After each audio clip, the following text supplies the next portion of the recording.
this video is going to be looking at some of the best DC Comics storylines ever. I am using the ScreenRant list here. I will link it below as well. But I'm doing this because going off an alphanumerical sequence and using the month-day format that America uses, the numbers 4 and 3 would be DC. I could have done this last month, but last month was already so full of things, and this month's, despite planning, has a lot of empty spaces in it. So we're just gonna have to see how we go this month. But yeah, we're gonna be looking at some of DC's best storylines ever. I'm going to fast forward down to the top 5, I think. So we're just gonna scroll all the way down until we get to number 5. I'm going to start from there.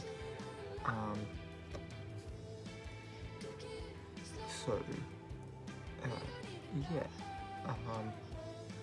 I may also talk about my favorite DC characters and movies and stuff at the end. We'll just see how we go.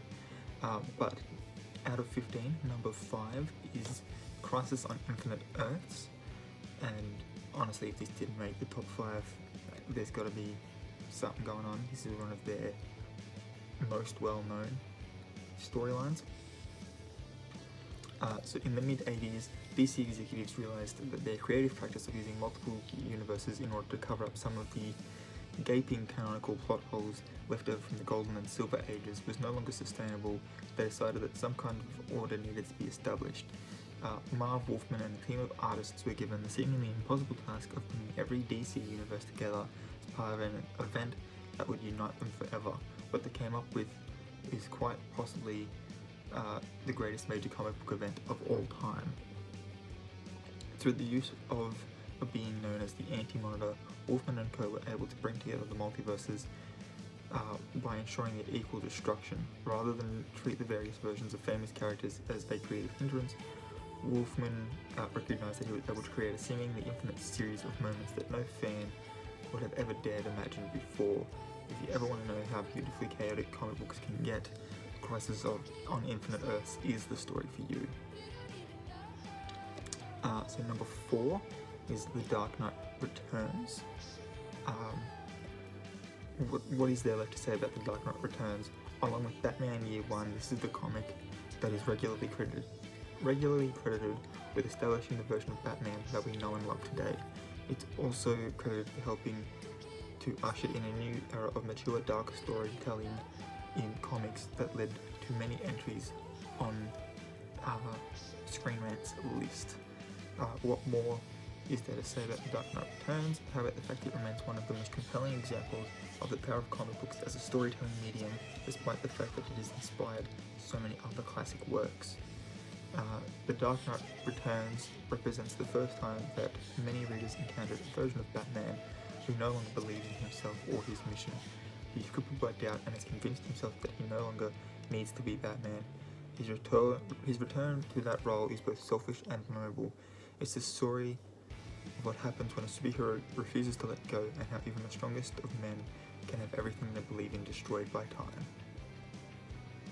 Number 3 is All-Star Superman. When it was announced that Grant Morrison was going to start his All-Star Superman run, fans wondered what plans he had in mind. The popular theory was that Morrison was going to essentially reboot the character and adapt him for a more modern age. Morrison had a different idea. Instead of reinventing Superman, he wanted to remind us all why we loved the character in the first place. To do so, he crafted a story revolving around Superman, learning he has about a year left to live. In his final days, Clark Kent must get his life in order. The unwavering nobility of Superman has long been a source of controversy among comic fans, some even mock him for it. What All-Star Superman does better than just about any other Superman story is explain why Superman's nobility is in fact his greatest quality. Having just learned he's about to die, Superman proceeds to spend what may very well be his final hours doing everything he can to make the world a better place. This is an unwavering reminder of why Superman is indeed the world's greatest hero. Number 2 on the list is Kingdom Come. We live in a time when it feels like people are more divided than ever. Without getting into the tissues, it's clear that there is an ever-expanding generation gap dividing the way the world once was and the way the world is now. Kingdom Come is an Elseworlds tale that deals with this very issue by imagining a future in which Superman has retired and a new generation of superheroes have emerged. The problems that these young heroes have adapted a reckless and violent style that they know represents the beliefs of the old guard. When the recklessness of one of these heroes contributes to the destruction of Kansas, Superman leads the old generation of heroes into one last fight. Superheroes have always fought to save humanity, but this is one of the few times they have fought to save humanity from the dangers that superheroes bring into their lives.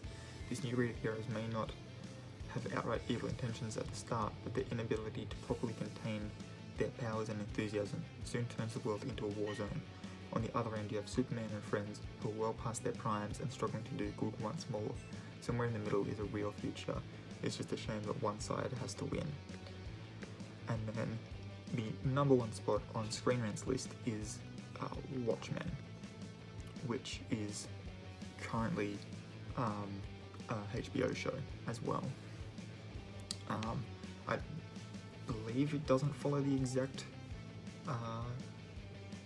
storyline in the comics itself, and it's not a series version of the movie. I believe it's supposed to take place after the comic books. I don't know how it relates to the movie, but I'm pretty sure it's supposed to be like a sequel sort of thing, like a couple of years after the events of the comic books are taking place. There have been a few comics on this list that try to imagine a world in which superheroes have been forced to retire. For the most part, the world usually isn't a better place because of it. Who wouldn't want heroes to come along and beat up all of our problems into a fine pulp? Watchmen's view on the matter is much different. In the world of Watchmen, which is frighteningly similar to our own, the problems of the world go much deeper than a couple of supervillains threatening peace. Who needs them when humanity is slowly destroying itself? There's not a single major character in Watchmen who doesn't suffer from some critical flaw, whether they be alcoholics, sociopaths, or something else entirely. Everyone in Watchmen has their own reasons for trying to find out why a former vigilante was murdered, and few of them have anything to do with bettering the world. The layers of this story are too deep to unravel in full here, but there's an argument to be made that the story's most lasting quality is the argument that people's humanity? I think it's supposed to be people's humanity, is better off with a common enemy than with a common hero. That's just a topic few mediums have ever dared to cover. If you want to see what the bottom 10 on the top 15 were, like I said, that will be linked down below. Let's get into some of my personal favourites. In recent years, I thoroughly enjoyed Birds of Prey earlier this year, and last year the Joker film was amazing. That's probably going to be a recurring thing. I think the Joker's probably my favourite character. Helped in no small part due to Mark Hamill voicing him in the cartoons, and also in the video games, in the Arkham Knight trilogy. But yeah, that's going to be a recurring thing, because Heath Ledger's Joker was also really good, and that trilogy of Batman films is probably my favourites, until the DCEU actually starts giving us good quality consistently. I'm probably going to stick with that answer too. Aquaman was good and Shazam was good. So like the last 3 films have been pretty good. I just gotta wait to see if one of the big three's movies is actually going to be good in the same ways. And with Wonder Woman 1984 coming out later this year, hopefully, we'll be able to see how that goes. I know that it did really well, and for a while there it was in like my top 3 sort of thing as far as the shared universe films go, but it was like number 3 out of that list, because I didn't like the way that Ares was just sort of thrown in there right at the end to have a big boss fight. I think I've spoken about this before. I would have much rathered her actually have to fight Dr. Poison, with Dr. Poison using all of her potions, so to speak, to enhance herself or to distract or otherwise inflict damage upon Diana. I think that would have been much cooler fight, and especially since they were literally in the army base itself, so she would have had a fairly constant supply. Not to mention that a whole heap of them, like that plane was full of them as well, so I don't know, I think that would have been a much cooler ending to that, and then sort of have a post-credit scene that teases that Ares is still out there. I think that would have been a much better way for that film to go, but that's not how it went, and so here we are. But yeah, no, I'm pretty sure Joker is probably my favourite character from DC, to the point where he's actually on like in like the top 5 characters from everywhere sort of thing that I actually want to cosplay as. I think the only character that could possibly beat Joker would probably be like Poison Ivy or something. But yeah, that's all I've got for this video. I hope you enjoyed it. Make this one a nice short one since my last one was a bit longer.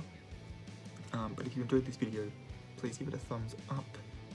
If you haven't already, please hit the subscribe button and the notification bell if you want to see more videos from me and be notified when I upload new ones.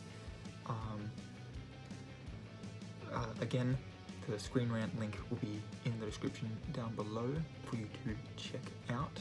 And yeah, until next time guys, keep it screwed on.